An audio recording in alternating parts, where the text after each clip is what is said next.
এই দিকটাতে আমাদের গরু থাকে আর এই ছোট্ট জায়গাতে আমাদের কাঠের রান্নাঘর। কয়েকদিন ধরে ভাবছিলাম রান্নাঘরটা বড্ড অগাছালো হয়ে আছে, ওই জন্য একটু পরিষ্কার করব, কিন্তু টাইম হয়ে উঠছিল না। আজকেও শরীরটা খুব একটা ভালো নেই, তাও লেগে পড়লাম।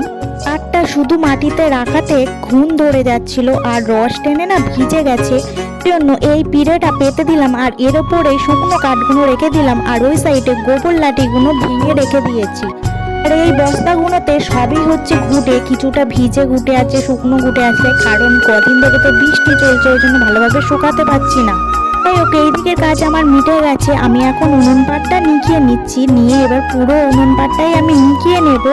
যে তোমরা বলবে তো আমার সাউন্ড কোয়ালিটিটা ভালো হচ্ছে কিনা, নাকি আমি আরো সাউন্ড দেবো। আর এই ঘুঁটেগুলো একদম ভিজে, কাঠগুলো ভিজে, ওই জন্য সাইড করে রেখেছি। রান্নাঘরটা এমন ছিল আর এখন পরিষ্কার করার পরে এমন লাগছে, কেমন লাগছে বলো?